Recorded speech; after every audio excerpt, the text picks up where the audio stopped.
Mike Hostetler.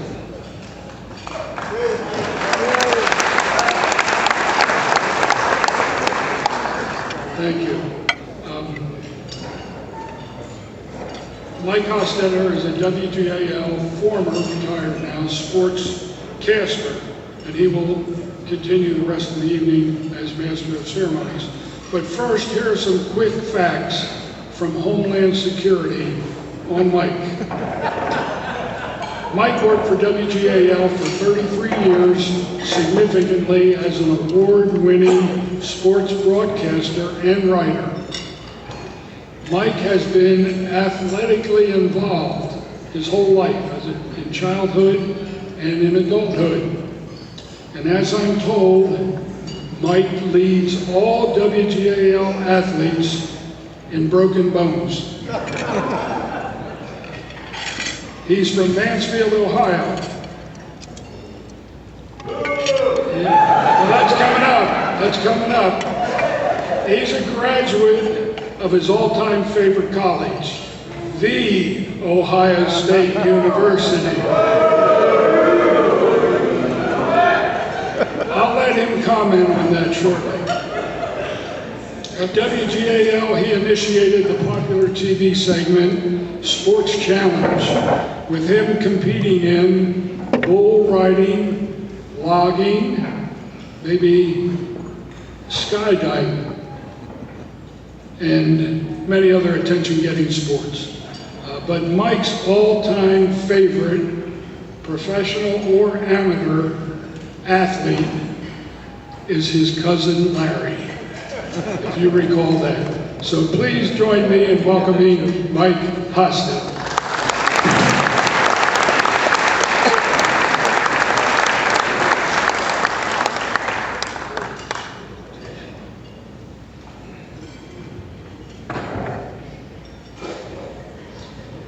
Thank you, Jack, for that introduction. Although you did leave off one note on my biography, I killed a bear when I was 3.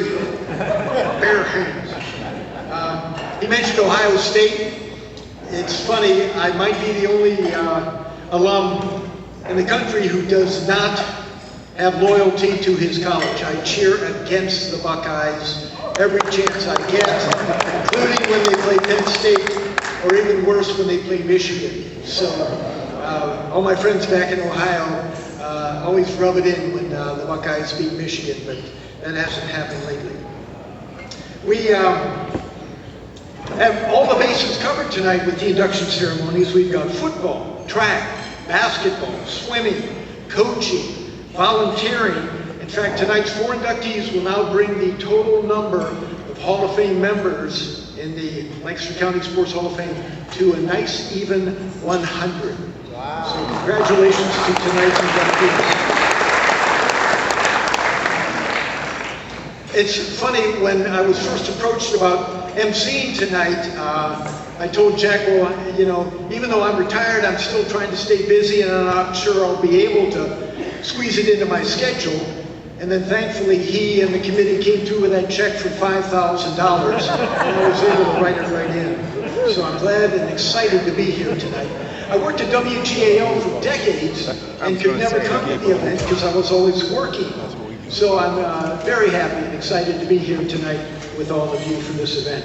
Jack mentioned I grew up in Mansfield, Ohio. Route 30, the same Route 30 that goes through Lancaster, goes through Mansfield. It's a town very similar to Lancaster in size.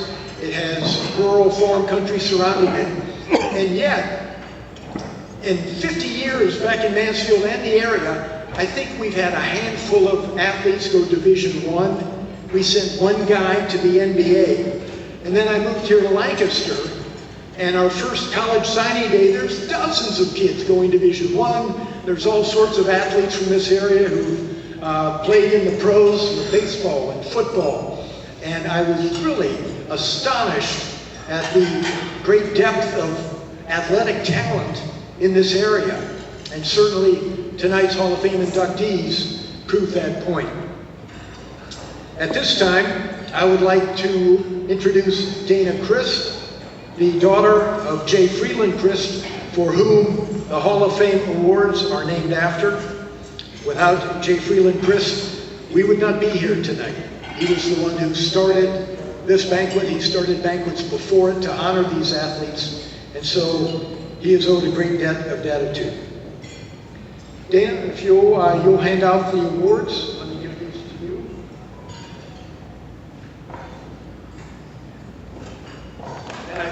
And I think, gang, the idea is I'll introduce you, you come up, you take a photo with Dana, I'll ask you an embarrassing question or two, and then you get to give your acceptance speech. So, and we start off with a personal favorite. I might be a little bit partial to this inductee because I worked with her for 25 years.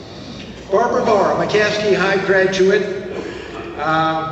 And it's funny, even though I worked with her all those years, reading her biography tonight, I learned something new about her.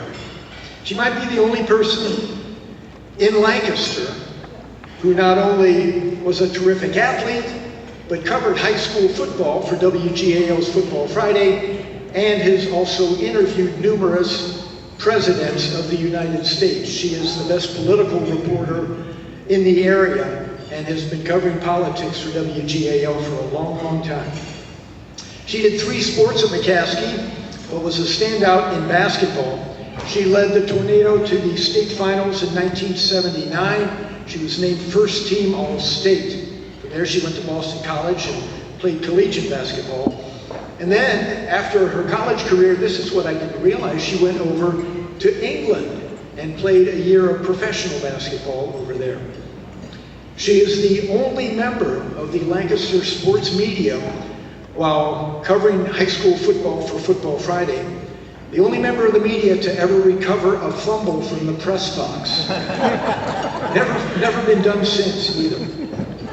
And she is an all-star member of the WGAL kickball team. I'd like to introduce this year's first inductee, Barbara Barr.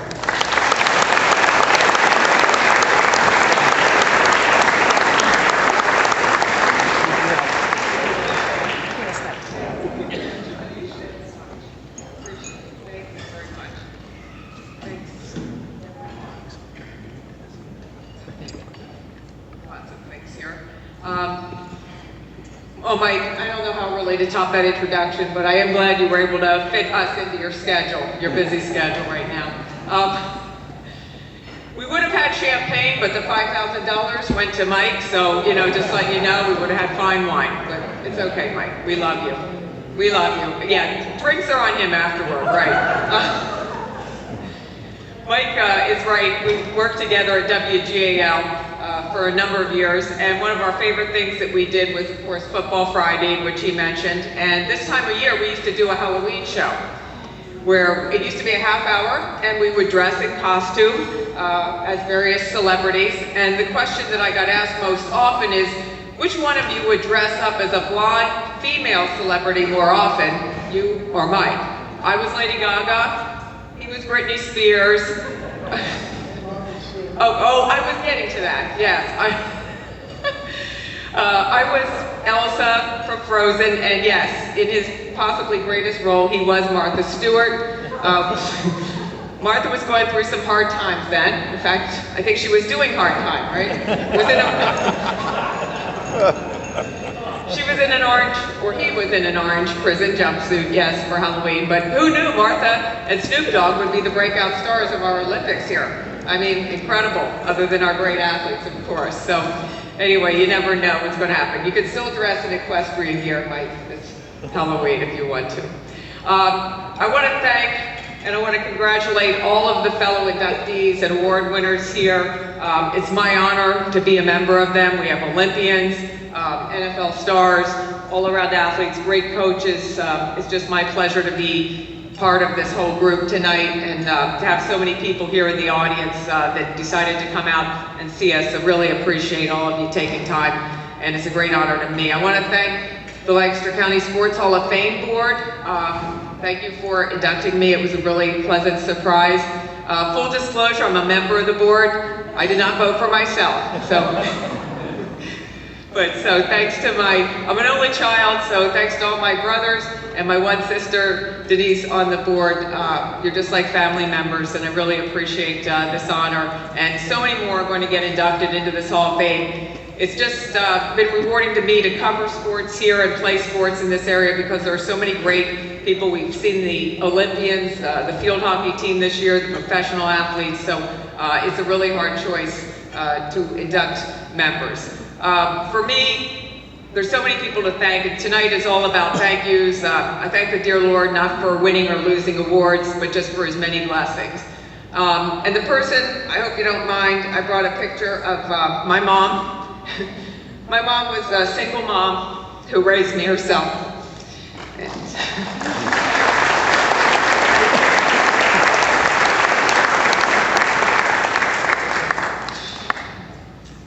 I usually save her to last, but okay, we'll get through. She raised me herself, and this award is dedicated to her. She never put a basketball or a softball or a tennis racket in my hands. She put dolls and teacups when I was a little girl. And I liked the dolls and the teacups too. I thought you could be a girl and be feminine. I hope it doesn't sound old-fashioned and still play sports. She took me to a football game at McCaskey when I was 2 years old, thinking I'd like the band. And I think a little to her dismay and surprise, I loved the game. And from that moment on, I watched sports and wanted to play sports, and she supported me the whole time. There weren't camps then or training sessions. You went to playgrounds. Thankfully, there were no cell phones either. You played in alleys behind your home or just shot baskets at a playground. A few years later, I was only probably about 6. My mom went down to Shank Brothers Sporting Goods store. Some of you might remember that. Yay. A great sporting goods store, privately owned in Lancaster, and she got me a football uniform. And she went up to the salesman and he said, "Your little boy is going to love that." And she said, "My little girl will."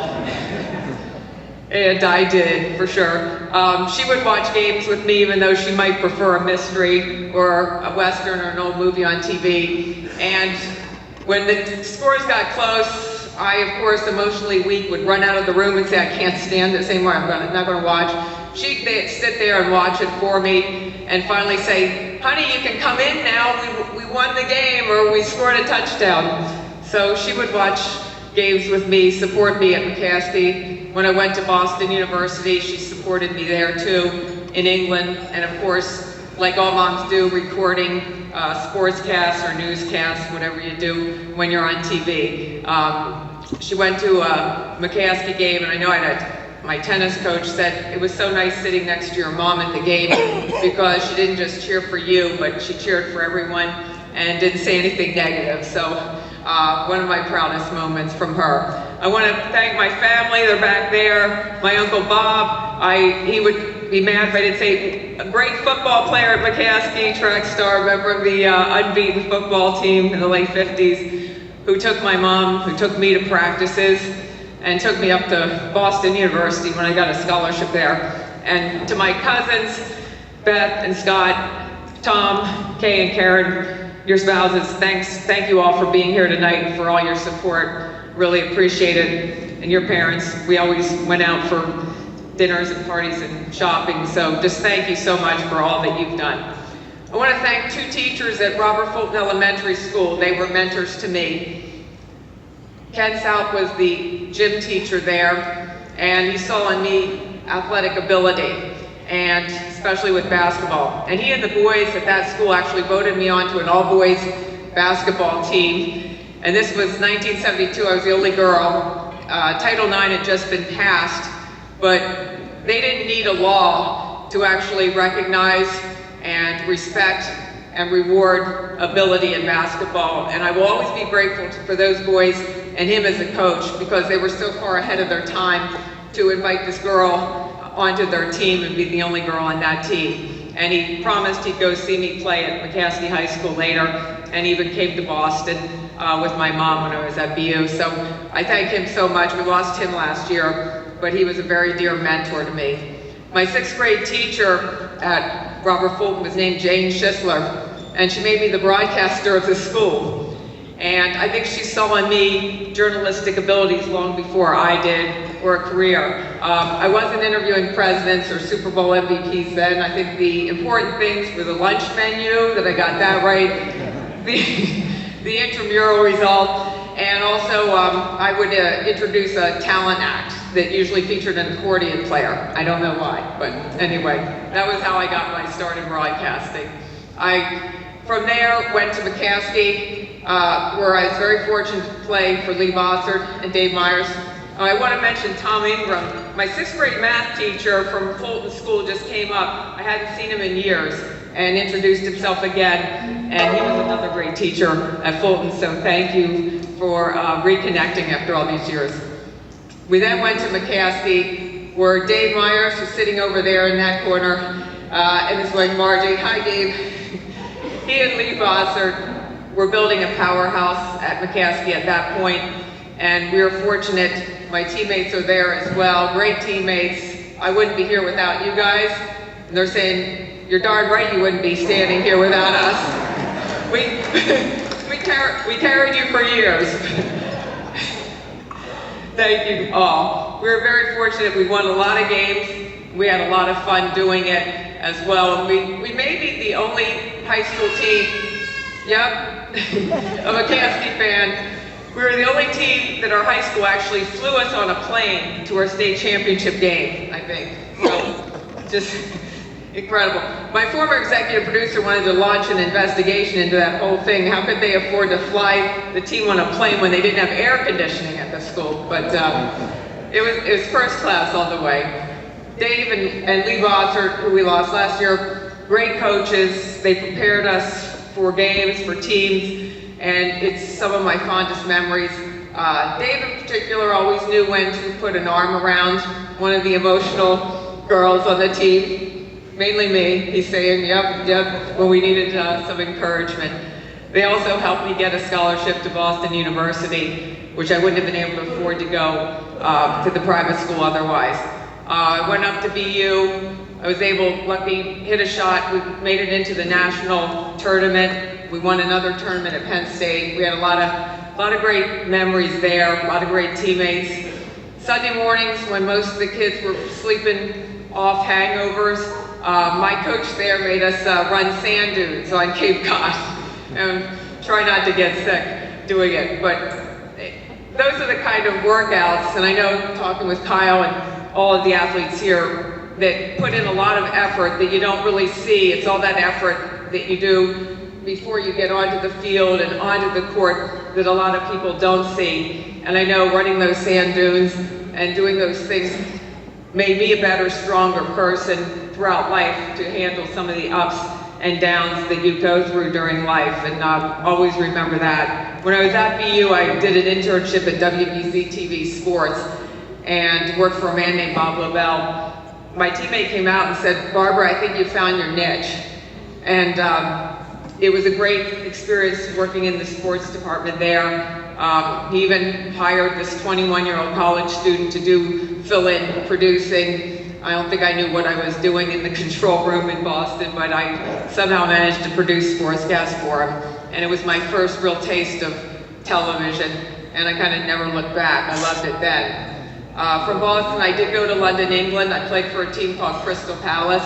I had another teammate there who was playing for another team, a teammate from BU. It was a great learning experience. I had somebody ask me, well, did you make a lot of money? I said no, but it was just an incredible experience working with people from different cultures, different countries around the world, whether it was teammates on the basketball team or in a church I was a member of, or doing some work over there, and it was a great learning experience. And I think experiences build us and mold us into people we are more than material things.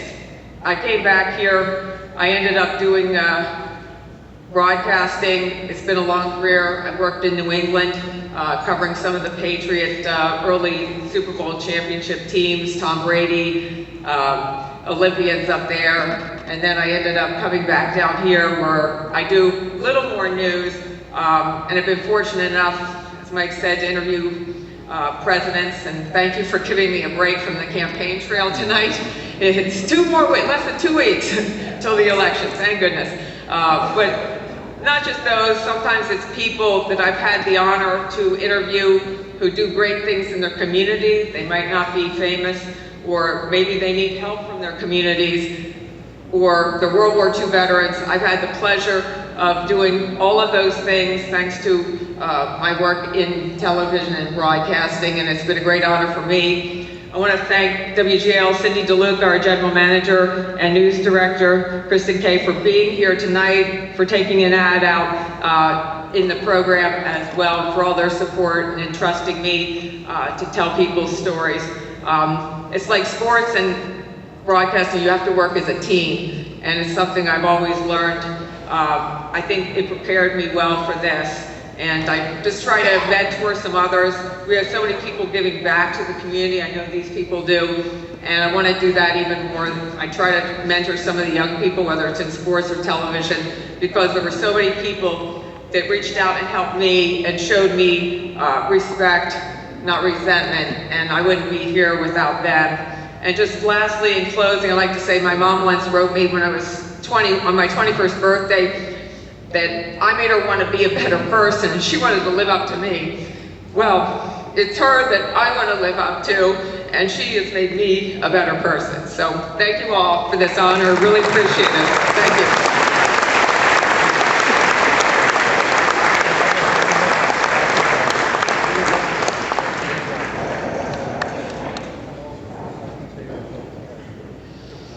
Congratulations, Barbara. Our next inductee is another McCaskey grad, a 3-sports star, played football, basketball, and track. His coach, Jack Neal, said he was a 60-minute player, even though they only played 48 minutes at the time. He never came off the field, played offense, defense, and special teams. He was undersized, a running back, 165 pounds, and playing in Section 1 of the LL League. You're playing the big boys, and at 165 pounds, he carried the load and took a beating and kept on ticking. From there, he went to Clarion University, and again, was a workhorse running back. After Clarion, he became an educator, a coach, and a mentor, and it culminated last spring when his boys track team at Coatesville won a state title, PIAA state title in track and field. Ladies and gentlemen, this year's inductee, Damian Henry.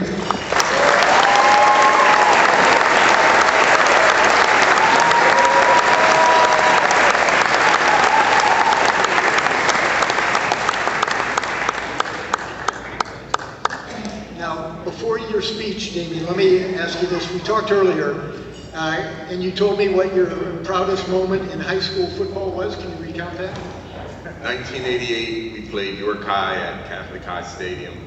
And, in the district playoffs, we won 15-12.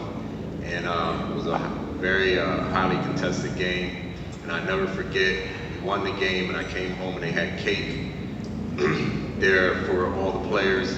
And I couldn't even chew it because Jody Kearse, number 9, hit me so hard that I did, but it was good pain.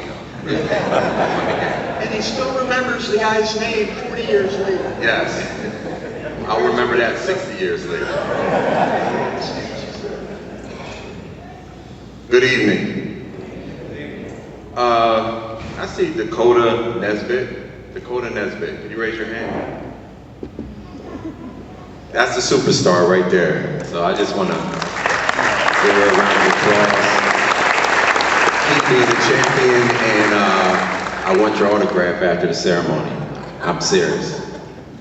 Okay, so I want to congratulate all the award winners in the class of 2024, and thank you to the committee for selecting me to be a member of this prestigious Lancaster County Sports Hall of Fame. I want to tell you this is my story, and I'm sticking to it. I'm a product of a tremendous support system, and it starts with my family. I would like to acknowledge my beautiful wife. I completely outkicked my coverage, but just like sports, sometimes you get lucky. I know it's tough being a wife of a coach Sometimes it feels like we are working and we're coaching 465 days a year, but I genuinely appreciate your support and all the things you do behind the scenes for the kids. My brother Jared couldn't be in attendance, but I love you, and I really admire your leadership and the wonderful father you are to my nieces and nephews. Gene Leiter, my godfather, one of my heroes. Thank you for being a great friend in regards of your relationship with my father. As my coach, you drove me crazy sometimes, but there was no better feeling than getting the head nod, which means you did a good job. Mom, or Ma, as I call her, you set the tone. You're the foundation and continue to be the foundation of our family. I know you jump in front of a freight train for me. And I remember you setting the tone at Park City when you grabbed me by my ear and pulled me from one end of the mall to the other end of the mall just because I didn't say thank you to a lady who helped me. And I had a couple questions. One was, why'd you wait till we get to the other end of the mall? And two, you know, what was the big deal? But now as an educator and as a coach, I totally understand. Dad, thank you for everything. And I'm not going to get into everything because I'll be up here boo-hooing, then my boys will put it on InstaChat and Twittergram or whatever it's called. But I do want to express my appreciation for you helping me recognize my strength. And he did this the old school way, and he did it through fear, okay? See, I had a hard time with curfew, very hard time making curfew, and he was fed up with it. So he sat me down and he talked to me about responsibility. I said, okay, Dad, I'm gonna be responsible. So a couple of days went past, and I was on my best streak coming home. It was like about one day in a row. I was on a streak of one day in a row coming home on time. And I knew I was late, and I was jogging, and I was on my Mike Craighead or Art Morris pace, and I see these lights. It's my dad's lights. So now I'm scared. I say, okay, I need to make a responsible decision, and that was hide. So I had on a brown outfit, and I saw a tree. So I camouflaged myself with the tree, and I stood like this. This is a true story. And I was an hour late only because I was taking naps in science class. I thought daylight savings time was in July or something like that. That's what I heard. That's my story, and I'm sticking to it. So I'm there. He sees me. He yells at me and says, get home now, and you better beat me home or there's going to be major problems. So now I take off. I'm running Scott Ford speed. I look behind him. I look behind me, and I see him. He's serious. But the only problem was where I had to go, there was an alley. And in the alley, there was this dog named B, big German Shepherd. And anybody who passed that dog, he chased them and he would bite them. So I'm running, I look back, I look forward, the dog's barking, he's growling. I look back, I see my dad in the windshield, he's barking, he's growling. So now I'm like, dog, dad. I made a responsible decision, dog. So now Mrs. Thrash, Mrs. Glover was Mrs. Thrash at the time, told me if you move your arms fast, your legs will go fast. So now I move my arms fast, my legs start going fast, and I'm running Barney Yule pace now. So I zoom past the dog.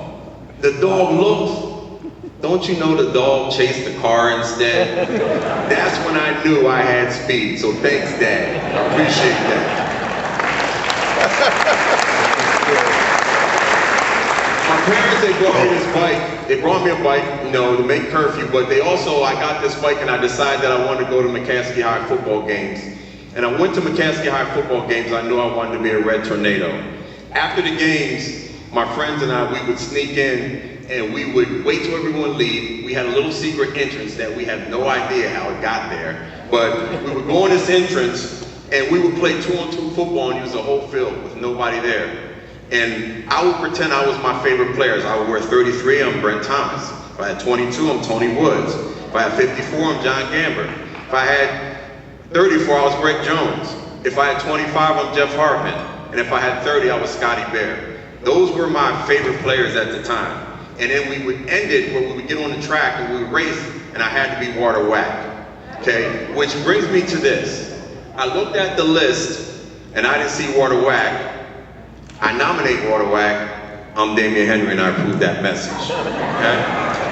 But as I was saying, I couldn't wait to be a Red Tornado and play in that stadium. Play football for Jack Neal, run track for Coach Kraft, play basketball for Coach Horn. I saw Papa Boots, Coach Powell, Coach McDowell were his assistants, which they were my counselors at the boys club. I also noticed Coach Horn giving the referees a hard time, so I knew I wanted to be a Red Tornado.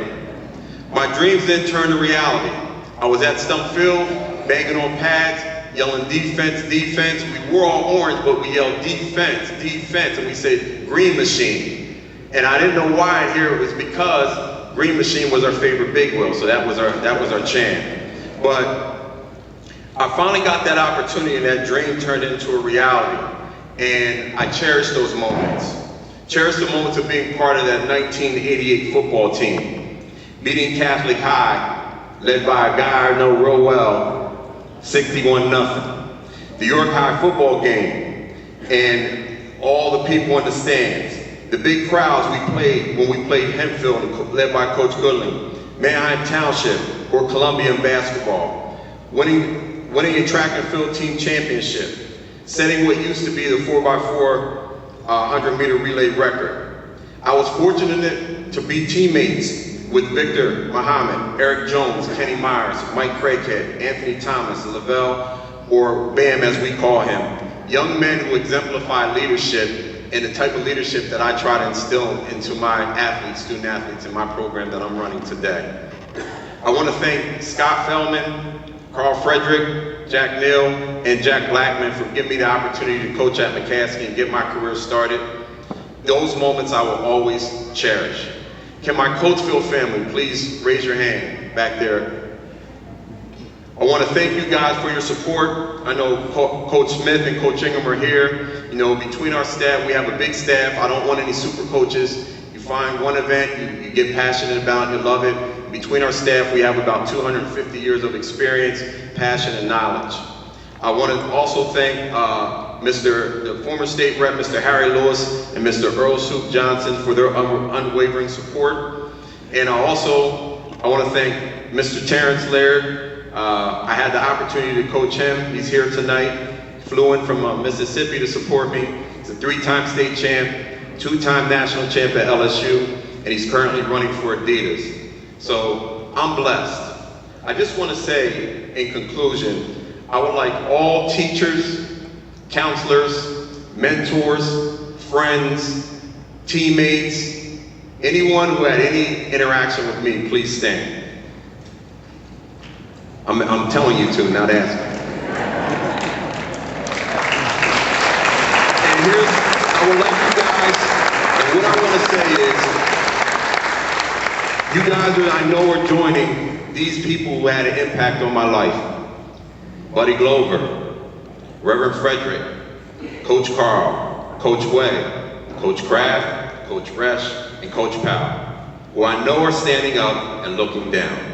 I want to say to you guys that just stood, and to them up there, that I appreciate you, I love you, and you're the reason why I'm standing here today. That's my story, and I'm sticking to it. Thank you.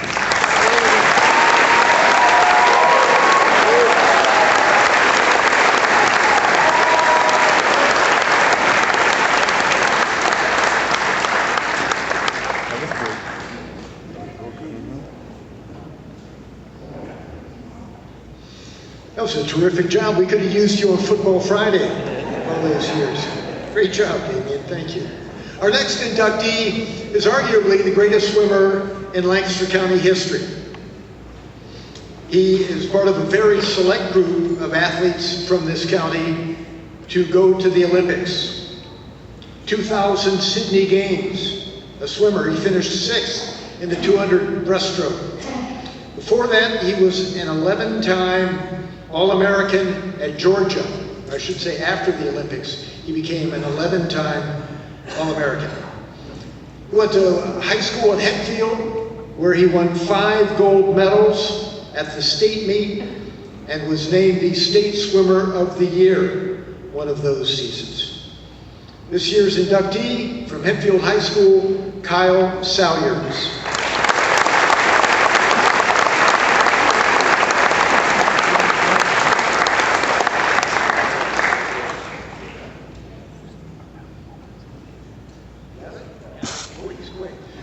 Before you start, Kyle, one quick question.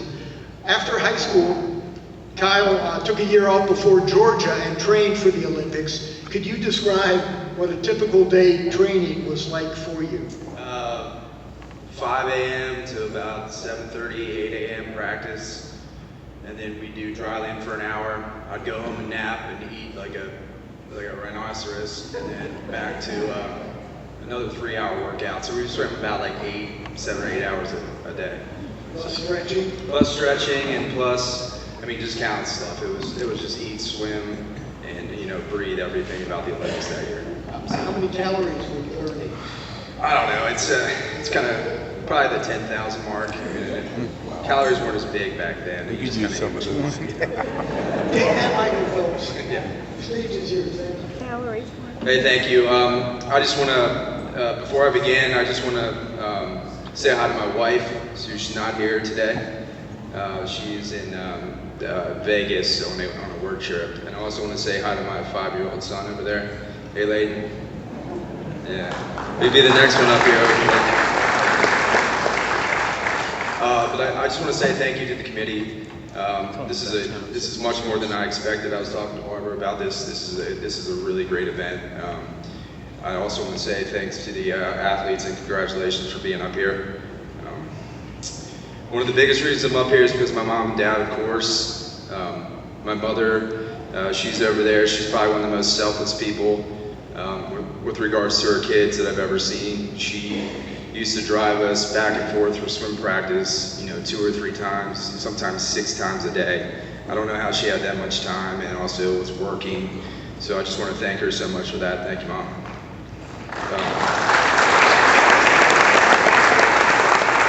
There's 3 coaches that I would like to thank. One's not here, Mr. Andy Amway. He's kind of under the weather, he's not feeling well, but he was my high school coach. He's still probably my biggest advocate, if you guys know him. He really likes to, push the swimming, and it's a shame he's not here, but I would like to thank him. I'd like to thank my club coach, which is named John Ponce. He was kind of the one that got me to the Olympic Games. He instilled a mindset in me, and he just really made sure that I, hit all my strides every time I had a chance. I also want to thank my college coach, Jack Bowerly, which really, he made me into a more mature athlete in college, which is, something a college coach should do, but he did a really great job with it. I want to thank Lancaster County Swimming. When I was growing up, they had about 20 club teams, in the summer league teams. I got my start at Locust Heights, which isn't there anymore, but if you guys know where that is, it's in Columbia. And then I did a lot of my swimming at Gold Meadows, which isn't there anymore either, which is kind of weird. But now it's a church, and that's actually where I attend. But, swimming has given me so many gifts. I can never get back enough to swimming. I've been to 48 different states. I've been to 13 different countries. I have friends all over the world because of swimming. It's like I can never get back enough, like I said, about swimming. One of the coolest things, though, is I got to pick where I wanted to go to college. It came down to 3 schools for me: University of Texas, Auburn University, and the University of Georgia. I chose Georgia because it's probably one of the prettiest campuses in the world. Maybe Chris, have you ever been there? No. Well, either way, but I think these type of events should be more about like the high school athletes and how they're coming up. Aaron and Brenna, I mean, you guys are going to be the next ones up here, hopefully. But I have 2 quick lessons I want to share with you that really helped me improve in my swimming. The first was really embrace the journey. I mean, have more fun at the workouts than you do in the competitions. I think once you flip that script in your head, then you can really start to improve. I haven't swam a competitive meet in like 24 years, but to be honest with you, I can only remember like 5 races, you know, really vividly. I remember countless workouts though. I mean, I think that's the really part that you reflect on. I mean, two workouts that I remember very well are, we had a 24-hour practice one time where we swam, we took like a 30-minute, you know, food break, and then we were back in the pool. Another one was in college where we would run from the pool to the stadium, and then we'd snake the entire stadium, if you guys don't know what that is, but I mean the college stadium, so we'd run up the whole side and then back down the other. But I mean, those are the things that I really reflect on, more so than you know, the championships and that kind of stuff. The other thing is just make sure you hold yourself accountable in whatever you do. And one of the ways I did that was I used to journal. So to make the Olympics, you have to finish first or second in the Olympic trials. So what you have to do is, I defer a year off going to the University of Georgia and moved out to Arizona and training for 10 months out there, nothing but swimming. But when I was out there, I started to learn to write in a journal. And after every day, I would, in this journal, I would write, how am I improving? What can I get better at? What kind of workouts were there? You know, I just had all this information there. And then at the end of those 10 months, when I was getting ready to go to the Olympic trials, I had about 300 pages of all this stuff to reflect on. And it gave me all the confidence in the world to, you know, make the Olympic team. So that held me accountable and just made me as disciplined as I possibly can. But I mean, that's pretty much all I have. I just want to thank everyone for being here. God bless everyone, and go Dogs.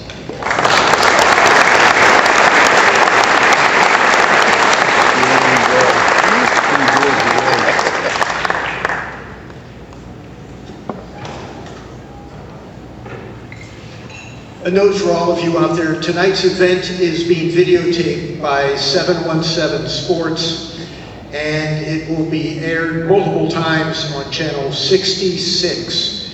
If you want to tune into that later on tonight or this week, hopefully you can see yourself on TV.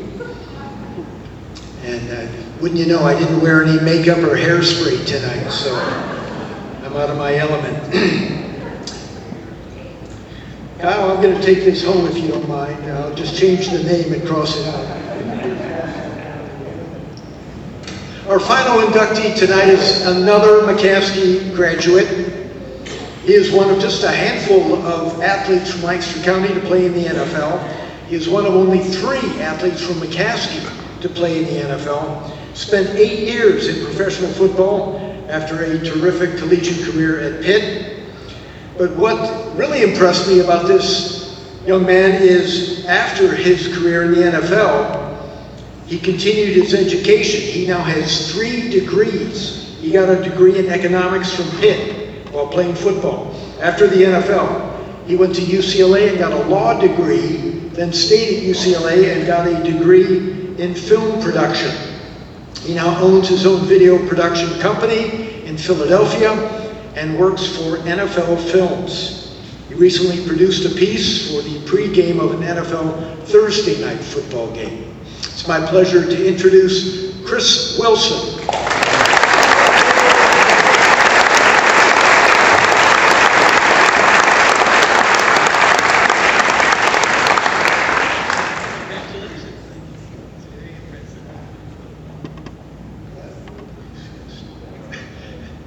Before he gets started, Chris, let me ask you, where did your passion with film come from after your NFL career?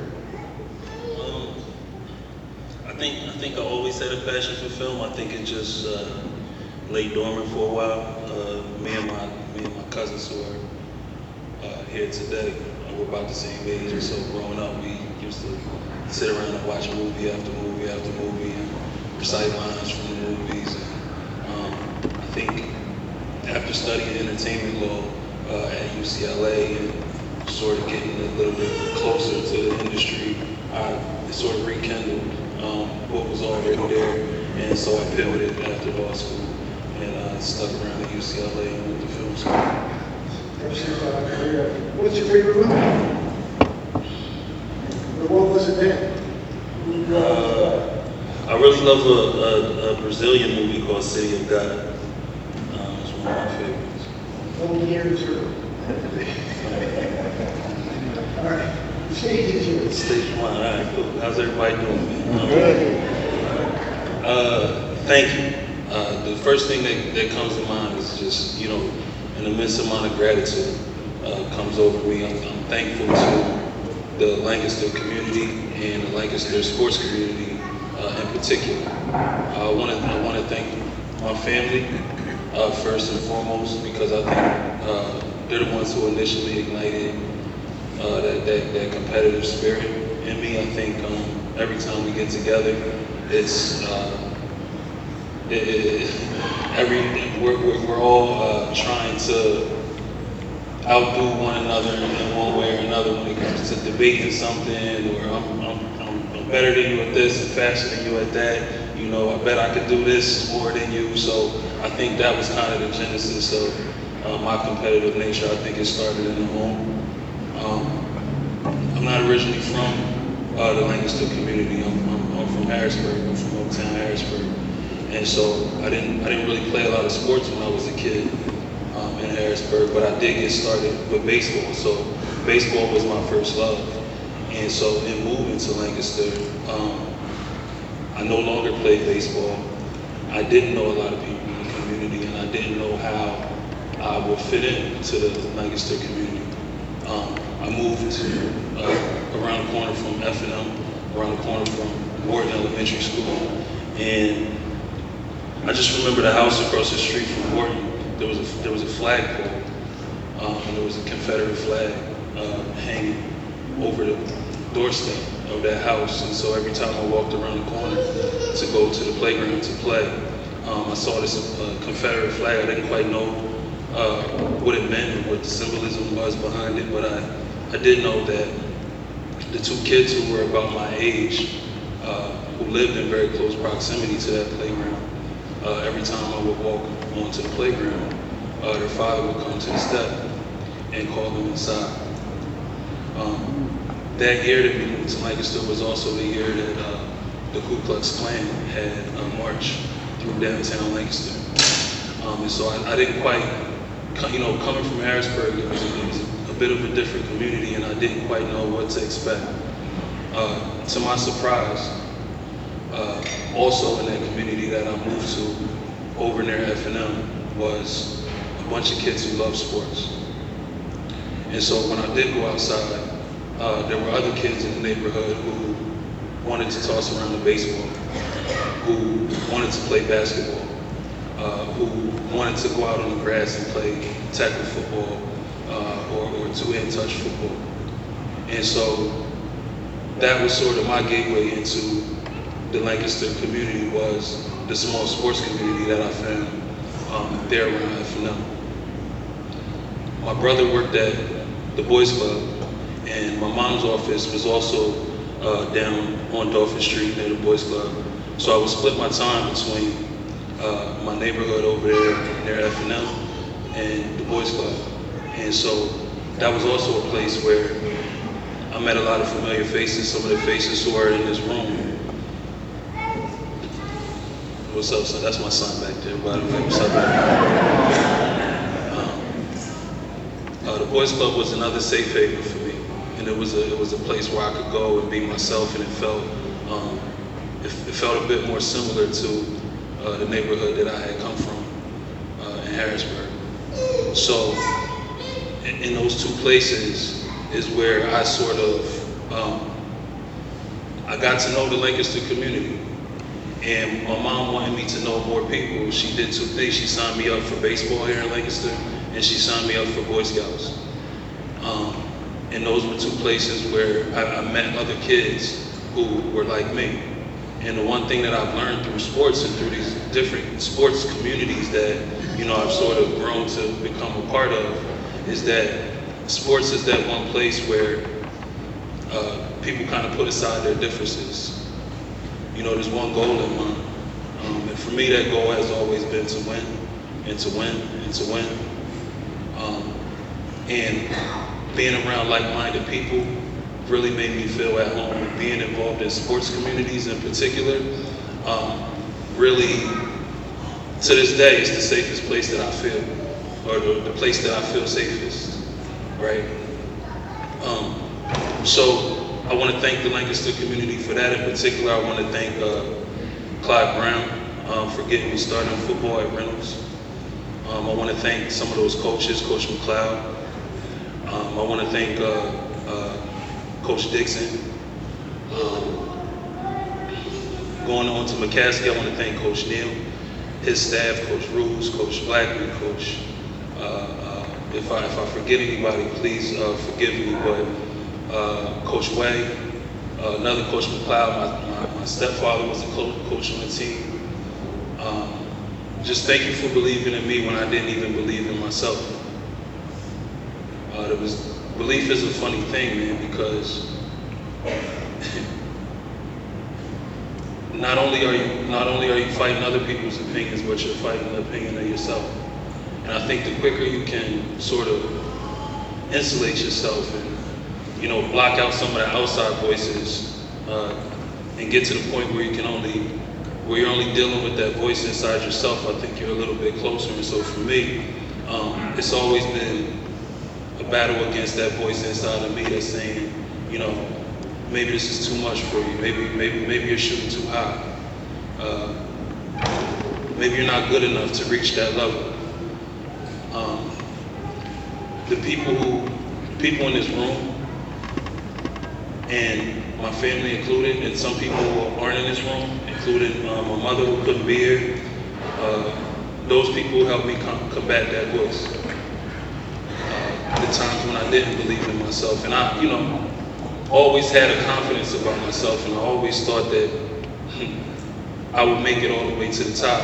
But doubt still creeps in, and I didn't know whether it was a sort of a false sense of bravado or whether I was really onto something for a long time. And you get indications along the way. I want to thank the basketball staff at McCaskey as well. Coach Powell is not with us no more.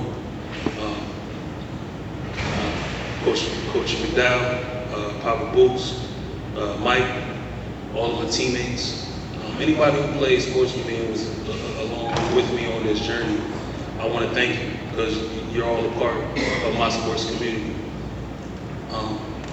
This Lancaster sports community I took with me. I took it with me to Pitt, and I ran my mouth at Pitt and I backed it up on the field, the same way I learned how to do it here.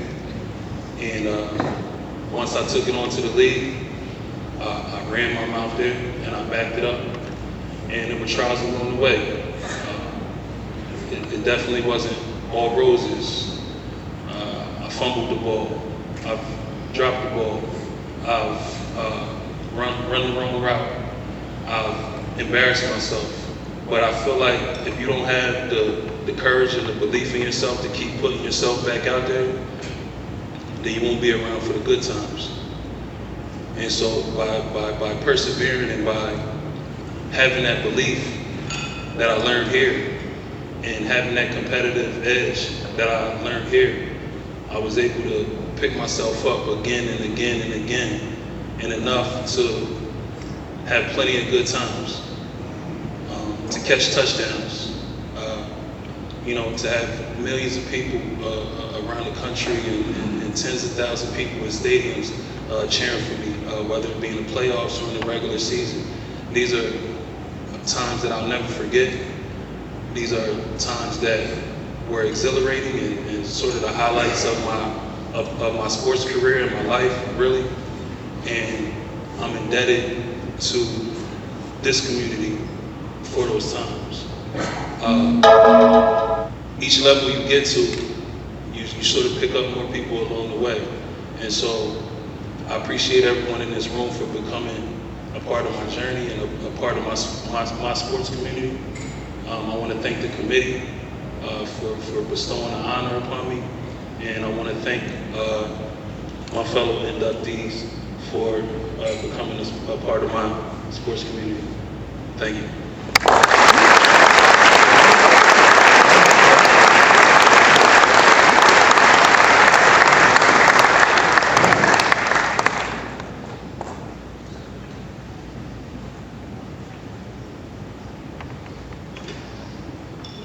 Let's have one more round of applause for all four of this year's inductees.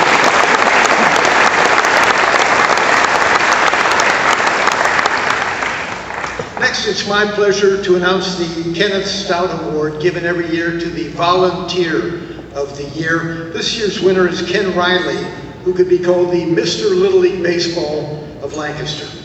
Decades ago, he started by creating Conestoga Valley East Little League team, and it was only the second Little League team in all of Lancaster County at that time in the early 90s. And he did everything back then. When you're in at the ground level like that, you're mowing the grass, you're coaching, you're finding coaches, you're trying to find umpires. He did it all, and he built Lancaster County Little League Baseball into what it is today. It's spread across the county into the organization we know today. He also coached Lancaster Catholic High School's baseball team, leading it to its first section title. Ladies and gentlemen, this year's Kenneth Stout Award winner, Ken Riley.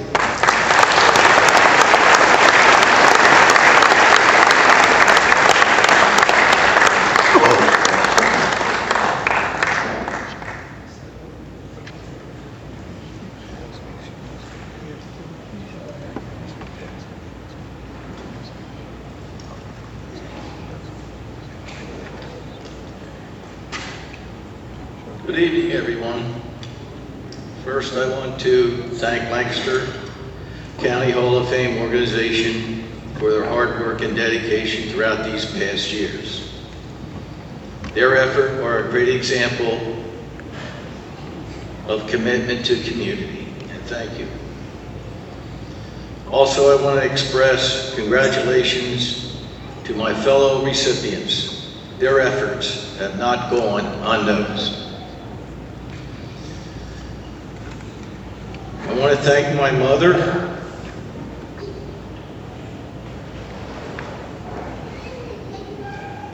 of 91 years old, and my sons, Jimmy and Kenny, and my brothers, Pat and Ed, as well as my relatives and close friends who are present this evening. I just want to ad-lib a minute. The guys I played football with at Lancaster Catholic, Harry Clark, Jim Bennett, Tom Bennett, my brother Pat, Gene Gallagher, who else is out there? Mark Bleacher. I want to thank you guys for your presence also. Also want to thank a special little leaguer, Rick Dusinger. We did fields together, and he was a great guy. And his son played Division I baseball at Youngstown State. Is that correct? So, thanks for being here, Rick. Okay, moving on here. Nothing of consequence is accomplished alone. You must have the right parents to set examples which will support your future actions.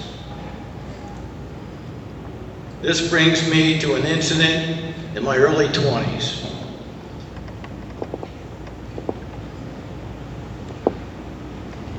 My father, who was the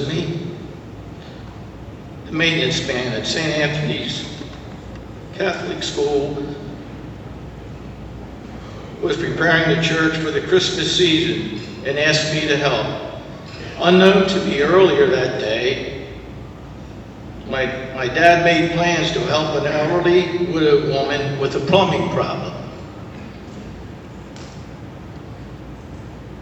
He went on to explain that we needed special equipment to fix the problem. I then asked him if I was to be paid. Wrong question. Dad's response: if you cannot help someone in need, what good are you? Trust me, I have experienced many similar events in later years. Again, I want to repeat, I would like to share with you Conestoga Valley Little League's accomplishments. Our first season of 1992, we had 278 Little Leaguers with 3 levels of play consisting of 23 teams, 23 managers, and 46 coaches, as well as 18 administrative volunteers. In 4 years, we grew to 564 players. We expanded our baseball and softball programs by adding the junior and senior levels, ages 13 to 15, totaling to 52 teams. All managers and umpires were provided with an official Little League rule book with an opportunity to attend rules interpretation sessions. Officers and board members were supplied with the Little League operating manual. This manual gave the league direction and instruction for the calendar year.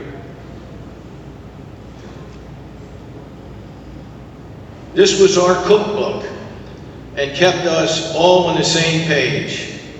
I am also proud to share that CV Little League was able to set aside $15,000 for future field procurement. I will be forever indebted and grateful for their service to CV Little League. In closing, I want to share this poem with you that was published in our 1996 program booklet, titled, Give Me Strength. Lord, give me strength to hit the ball, and if I do, don't let me fall. Let me pick up the one that's right. Let me knock it clear out of sight. Then let me run with deer-like grace. Don't let me miss but tag first base. Then on to second. Stay with me, Lord, because this one out we can't afford. Then let me zoom like a flying bird right down the line on to third. But first of all, dear Lord, I pray, just tell the coach to let me play.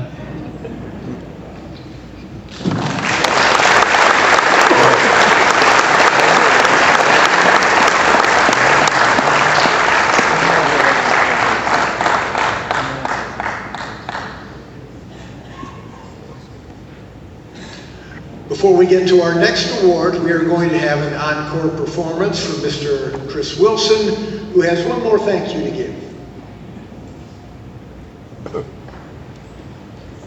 Yeah, I'm sorry. I wanted to apologize. I missed somebody super important. And while I was sitting here, I was thinking that I couldn't let the night go by without at least asking if I could come back up to the mic to thank Coach Feldman and his staff, who came in at the end of my time at McCaskey and really changed the direction of the program. And I'm forever thankful for Coach Feldman, and Damian was on that staff, right? Damian, Camara, Dobbs, Ortega, Mealy, all of those guys were very instrumental in getting me to the next level, because Coach Feldman in particular came in and he watched film on what was going on at McCaskey, and he pulled me aside and he said, "We're gonna ride you. You know, I don't quite know how this year is gonna go or what exactly we have. We're new here, we're new in town, but we're gonna ride you." And that was yet another coach who, you know, showed some type of belief in me, his staff as well. And I'm forever indebted to him and his belief in me. And certainly he's a part of my community, and that staff is a part of my community. I couldn't let the night go by without coming back up here and making sure that I showed my gratitude to them and their staff. So thank you.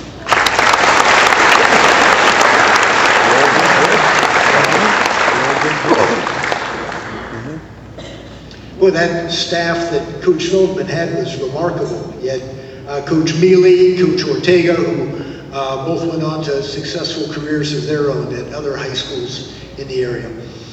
Our next gentleman I'll introduce is not receiving an award, but he deserves one from the Lancaster newspapers, is John Hawk, who is a father of 3 children under the age of 5, including a 9-month-old who does not sleep through the night and is therefore somewhat restricted John's ability to sleep. He's averaged about 2 to 3 hours of sleep for the past few months, and yet he has bravely come here tonight and soldiered on. Ladies and gentlemen, John Walk from Lancaster Newspaper.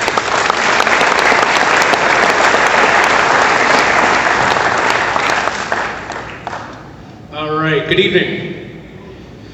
I'm year 15 in journalism, coming up on year 10 here, working for my hometown paper in Lancaster. And one of the reasons I'm up here tonight is in large part due to a man in this room, my dad, who is 1970, 71 McCaskey alum, 73, all right, totally off. Which I bring up to say, I grew up going to McCaskey football, basketball, Millersville basketball games, watching gentlemen in this room like a Jerry Johnson, like a Chris Wilson, so I honestly have to pinch myself getting the privilege to be up here. One more thing, if I could share 2 things, WGL related, before I move on to these awards. When I was in college at Penn State, I interned 1 summer at the newspaper here, and I interned another summer at WGL. I'd never said this to Mike before, but hopefully he's forgotten. But there was one night in an evening broadcast where I was responsible for cutting up some Orioles highlights, writing up the script for it. I can't remember the exact details, but I know I screwed it up, which I still remember to this day, riding home in my beat-up Chevy Malibu, kicking myself as I listened to Mike over the broadcast, stumble through, and he was a professional and made up for my mistake. So Mike, I'm sorry.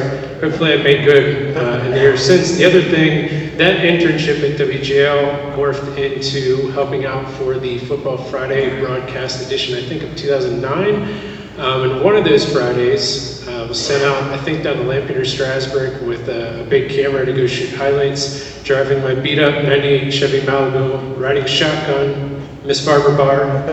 And I can honestly say, for as good as an athlete as she is, she's an even better person, and treated me with nothing but respect. Thank you, Barbara. All right, on to tonight's festivities. The LNP Female Athlete of the Year.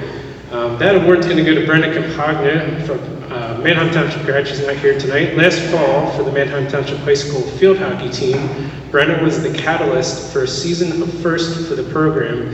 First Lancaster Lebanon League Championship, first District 3 Championship, and first trip to the state final. A multi-time All-Star, Brenna earned All-America honors in the center midfield. In the spring, Brenna excelled in lacrosse and helped the Blue Streaks reach the state semifinals. She won the Brackbill Award given to the LL League's top scholar athlete for last academic year. And being that she's not here tonight, I try to make up for it by reaching out to these athletes a couple days beforehand and say, hey, how did sports mold you as a person? What advice would you give for others trying to follow in your footsteps?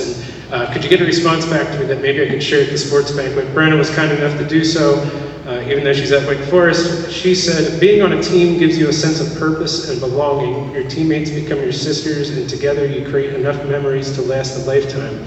Sports has changed my life for the better, and the advice I would give to youngsters is to believe in yourself and let your passion for the game fuel you, and success will find you on its own. Accepting her LNP Female Athlete of the Year award tonight are parents Scott and Shannon Campagna.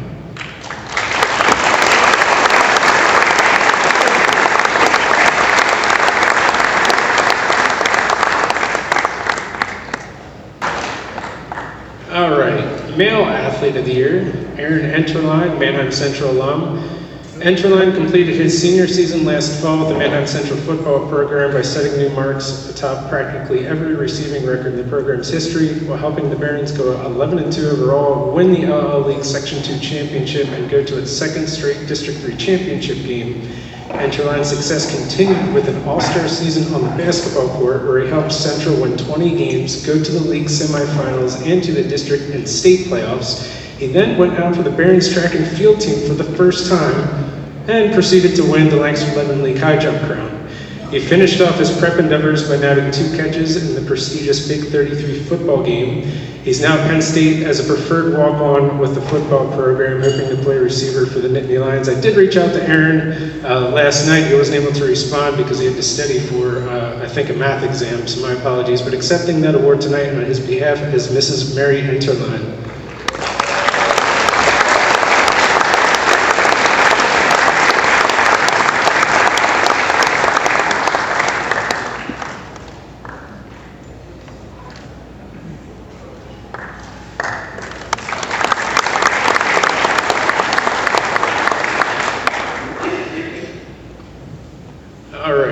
To what is the fun part of this presentation. Is honestly becoming like one of the most rewarding parts of my career every year. The Inspirational Athlete Award. Some background information on this award. A number of years ago, I created something called the Inspirational Athletes Podcast. Weekly episodes went over 100 weeks over about 2 years, consisted of conversations with student athletes in high school and college, and even some pro athletes, along with high school and collegiate coaches. The conversations essentially consisted of explaining how he or she went from point A to point Z, obstacles faced along the way, and how those obstacles were overcome. At the end of the day, the goal is to give listeners some encouragement to face whatever life trial they were encountering at the moment. That podcast has since morphed into this annual award. This is the 5th year it's being presented at this banquet. Of those 5 award recipients, tonight's is by far the youngest. Here's a quick story of Dakota Nesbitt. When pregnant with her daughter at 19 weeks gestation, an ultrasound for Manheim Township resident Amanda Nesbitt raised some red flags, quickly leading to the unborn infant being diagnosed with spina bifida, which occurs when the spinal tissue fails to fuse properly during the early stages of pregnancy. With this condition, a sac of fluid comes through an opening in the baby's back. Part of the spinal cord and nerves are in the sac and are damaged. The birth defect can lead to a range of lifelong cognitive, mobility, urinary bowel disabilities. Amanda and husband Drew Nesbitt soon learned about an option to improve the outcome for their daughter, fetal surgery. That fetal surgery was still a phenomenon in the medical world when Amanda Nesbitt was pregnant with daughter Dakota in 2014. Just a handful of medical facilities in the United States were doing the procedure. I'll spare you the details, but let's just say the procedure was successful, and it was rather lengthy, I think close to 5 hours. And that procedure happened on exactly this date 10 years ago, October 23rd, 2014. 6 weeks later, Dakota Nesbitt was born at Penn State Health Hershey Children's Hospital, where she spent the first 7 weeks of her life in the neonatal intensive care unit. She later underwent surgery at 6 months old to correct hydrocephalus, and years of physical therapy followed for Dakota. Lucky for her, her dad is a physical therapist. Today, Dakota is a 4th grader at Manheim Township Spooker Elementary School in the Manheim Township School District. While she walks on her own, she's aided by a brace she wears on her right foot and ankle, and sometimes uses a wheelchair when traveling long distances. Dakota had tried various sports along the way, but her physical challenges made it hard for her to keep up with her peers. The game changer for Dakota came just a few years ago when she was introduced to parasports through the Baltimore-based Bennett Blazers program, which is an adaptive sports program. 2 summers ago, in the summer of 2023, Dakota became one of 400 kids to qualify for the Hartford Junior Para Nationals, where she became a national champion in wheelchair track in 5 races in the under 11 category and the T54 classification, which is for wheelchair track athletes who have full function in their body with moderately or highly affected movement in the legs or absence of limbs. This past summer, Dakota ended her 2024 para-track season holding every top track time nationally in that same classification. And as you will likely soon learn from Dakota, she has gotten this far with an uplifting spirit, determined personality, and tireless work ethic. Ladies and gentlemen, it is my distinct pleasure to present the 2024 Inspirational Athlete Award to Dakota Nesbitt.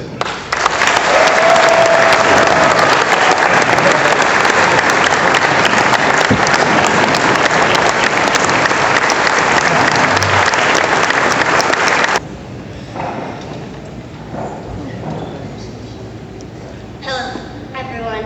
I'm Dakota Nesbitt. Thank you so much for this award. When my mom first told me that I was going to receive this award, I was very surprised. When I was born with a birth defect called spina bifida, basically a spinal cord injury. It affects my lower limbs mobility and many of my internal organs.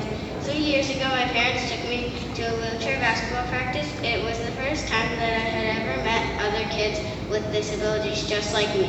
I had never used a wheelchair before because in my everyday life, I can walk. I just kind of have a little swagger. When I showed up to that practice, I used a wheelchair for the first time in my life. I finally felt like I could keep up with everyone around me. Then 6 months later, my coach put me in a racing wheelchair and I felt like I could fly. The first time around that track, I had never felt so fast in my whole life. Being a wheelchair racer has opened my life to many opportunities I never thought were possible. I am thankful for this award and my benefits of teammates and coaches. I hope to make it to the Paralympics someday, but most of all, I hope to keep inspiring other kids with physical disabilities to chase their dreams. Like my coach Glenn says, teach kids they can before someone tells them they can't. Also thank my mom and my dad and my slave preppy brother.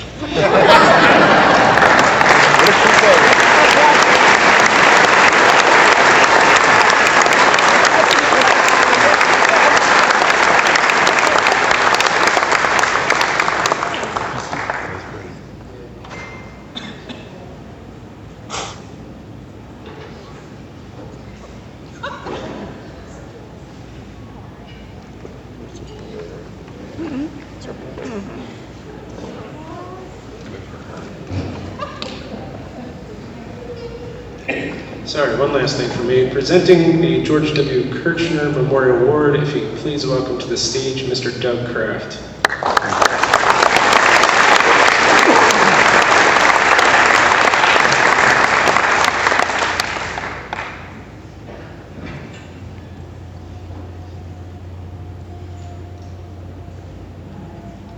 I remember last year this was, make sure it's up high enough.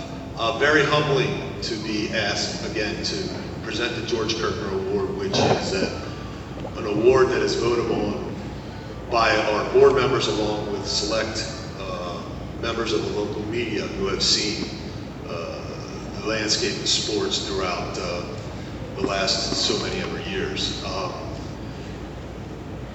This is an award that is kind of a lifetime achievement award, given as we consider it the highest honor bestowed upon someone for their work in Lancaster County athletics based on a body of work done in Lancaster County.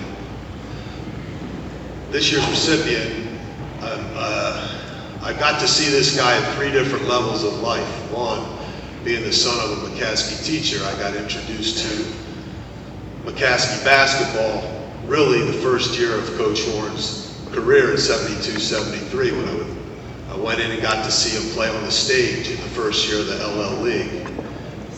I just remember they had Roberson, Allman, DeBoard, 6'7", 6'8" across the front. They had Jeff Hawkins, Keith Gordon. I mean, they had this team and they went on an unbelievable run and it really took over the city. And from that point, I got to see it as a growing competitor over at Conestoga Valley. We never beat Coach Horn while I was in McCaskey, but his teams of the late 70s really are some of the best ever in this area. But they had a foil in Sam Bowie in Lebanon. They had some epic battles that just took the attention of the city. He had back-to-back 27-win seasons in the early 80s. I mean, guys that you don't even, names of afterthoughts, Aaron Fitzgerald, Mickey Lopez, Joe Airy for a short time. I mean, Steve Warfel went to Temple. Gary Russell went to Siena. Kenny Wright went to San Jacinto. He may have been the most talented of them all. He had players, he had them under control, and I probably can speak for a lot of opposing coaches when I coached against them later on that whenever you went zone, you knew you were going to hear jump shot spots. But it is my honor to introduce Coach Pete Horn.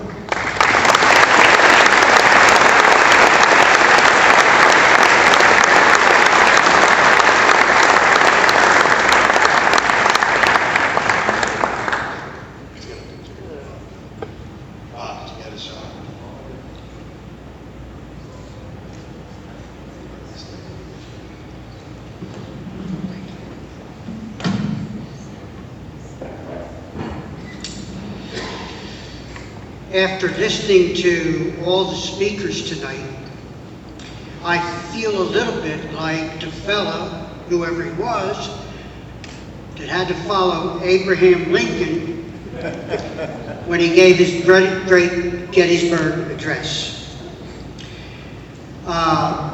I did not have the opportunity to coach Kyle or Chris, but I knew Barbara when I first got to McCaskey, and she was the first really talented female basketball player. And I think the fact that girls basketball in this area has come so far is due in large part to Barbara Barr, because she was the first example of what girls can do. She was great. This fellow right here played for me. His game was football. However, he did play basketball, and he's established a record as a track coach that I want to mention here tonight, because if I'm not mistaken, in dual meets, Coatesville is 84-1. All right,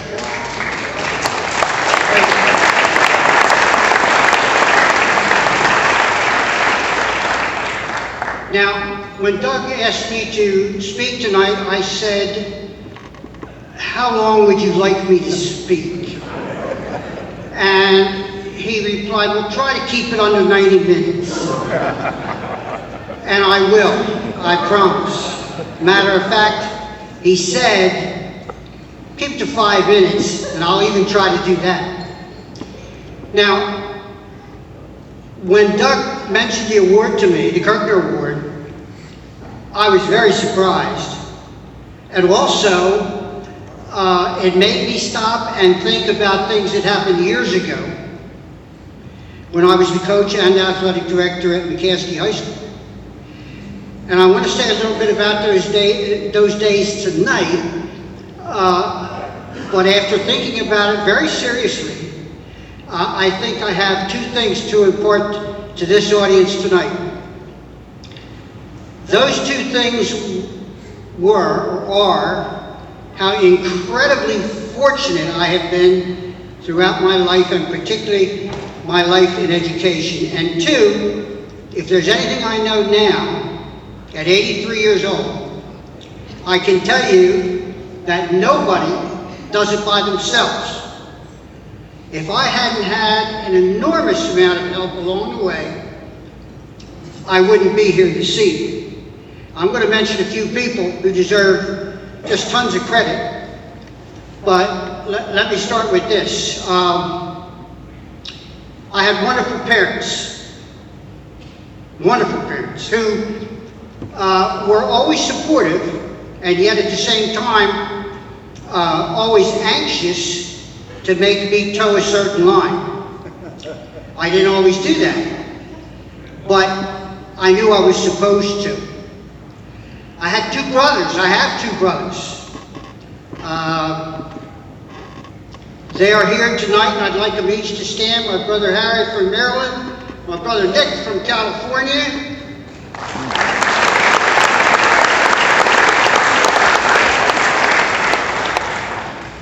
They are both very successful gentlemen.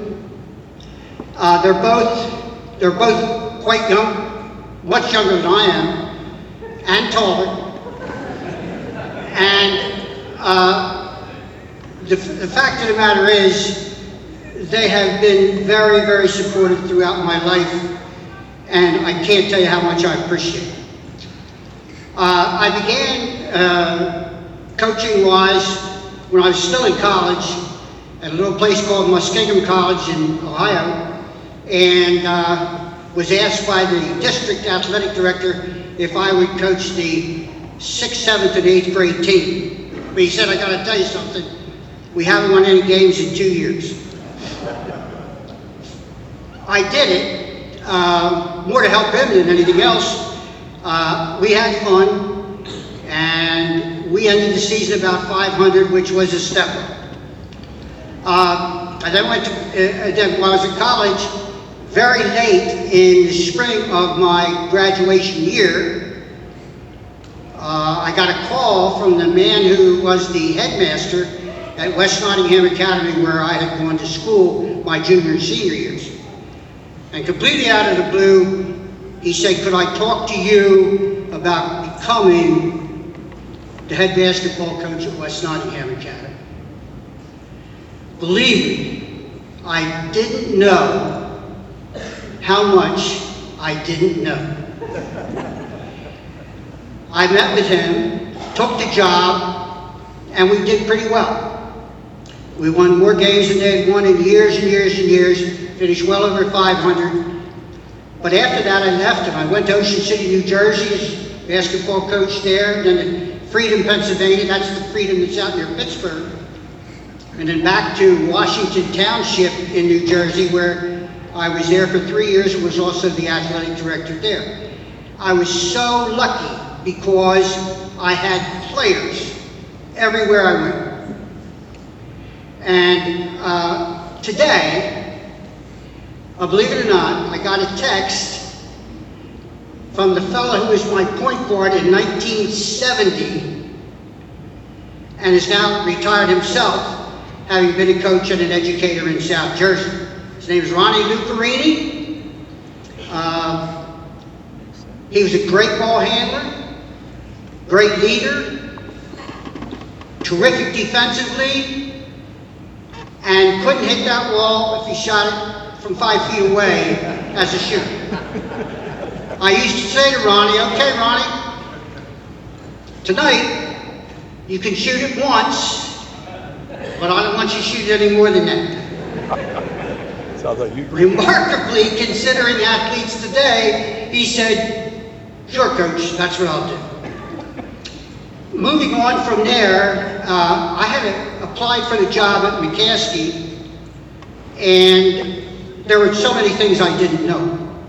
And I came and interviewed for the job and was offered the job. But unfortunately, a couple of the things that I had requested in order to take the job didn't happen. So the contract sat on the desk in my home. And finally, the superintendent of schools called me and asked me what's going on. And I said, I can't come there because you do not have a teaching position for me at McCaskey High School. They wanted me to teach, the assistant superintendent wanted me to teach in one of the junior highs. Well, the superintendent was not happy with me. He told me that they'd given this in good faith, given me the job in good faith. And I didn't take the job. Now, to my everlasting good luck, and again, being very fortunate, the following spring, the superintendent called me. They had hired a coach that they weren't happy with. He said, would you come up and talk to us about the coaching job, basketball at McCaskey High School? I said yes. I'd only been to Lancaster one time in my entire life. I came in, talked to the superintendent, talked to the board, and they offered me the job again. And again, I've been incredibly fortunate because I could not have landed in a better place. Now, there were some negatives to start with. They'd had 25 straight losing seasons. Think about it. Also, we had a player or two who wasn't eligible at that particular time because they weren't attending school. And they're good. So we had many discussions about their attending school. And I had no idea that the talent level at McCaskey was what it was when I took the job. But thank heavens it was. And we got off to a good start. We had many, many, many good seasons, but I want to make it very clear to everybody here that the credit for those seasons does not belong to me. It belongs to all the people that helped us with all those years. First of all, a coaching staff, which included Mike McConnell and Steve Powell and Mark Mason Steve Polonis, and Willie McDowell, and Papa Boots, some of whom you met here this evening. Couldn't find better people. Can't find them. The other thing that was terrific for us was we played in front of a rabid fan base, no doubt due, at least in part, to our success that we had when they started to come to games. And I think they really appreciated that. Now, I'm not going to go on further and tell you every single player, because we'd be here all evening, and I would eat up that 90 minutes and more. But make no mistake about it, I coached many of the best young men you could ever find in Lancaster, who, fortunately for me, were also good basketball players. We kind of brought a different attitude, a different way to do things, and I think a few of those things people in Lancaster County had not seen. And we continued to do that for the 20 years I was a coach at McCaskey, and largely speaking, they paid off. We had a much greater degree of discipline, and I hope, a much better idea of how to do things and adjust and how to be a teammate. And we were very fortunate because it worked. So the two things I need to leave tonight with you are, I was very fortunate, very lucky. And two, I've had just great support from so many people throughout my life. In closing, there was a big myth that I was it's even been mentioned here tonight, that I was a coach that officials would have a hard time with. And I see some of them, I see Lenny Neff, and I see Ed Flick, and I see some people here who were real good officials, real good.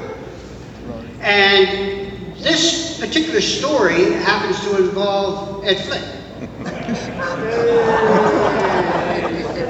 Now, the important thing here is to understand, first of all, that there wasn't any better official than Ed. And I tried to get him for as many of the really tough, important, big games, particularly when I knew they were going to be physical, that we would have. Because I thought he did the things always that were most important for a basketball official. Very hard game to referee. First, he handled the game. He kept it under control all the time. I saw him do things quietly with players on the floor that I think prevented them from acting out poorly one way or another. And some of them were mine. Two, he was consistent. If it was a foul on this end, it was a foul on that end. It wasn't a foul on this end, it wasn't a foul. But the whole time I was at McCaskey, I only had one technical foul called on me. There was a tough play at McCaskey, the other end of the floor, and I protested. Turns out the call was to be shot at the other end of the floor, so both teams and the officials ran past our bench. Ed had evidently seen me protest a little bit, and he said, "Pete, are you questioning my integrity?" And I said, "No, Ed, I'd never do that. I'm questioning your eyesight."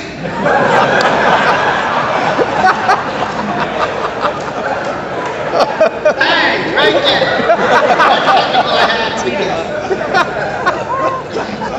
I'd like to thank the Lancaster County Sports Hall of Fame.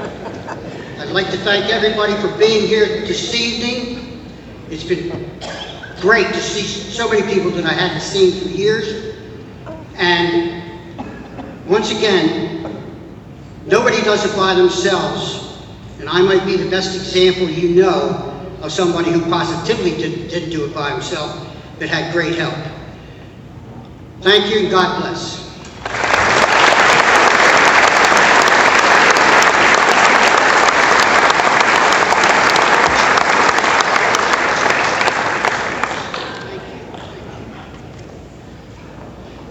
Thank you, Coach. And just as promised, you were under 90 minutes. Congratulations, Coach. Well deserved. That's going to wrap things up here tonight, folks. Congratulations to all of tonight's inductees, to all of tonight's award recipients. Thank you to our corporate sponsors. And I'll leave you with the words of Cousin Larry. It's a great life if you don't weaken. Good night, everyone. Thank you. We'll see you next year.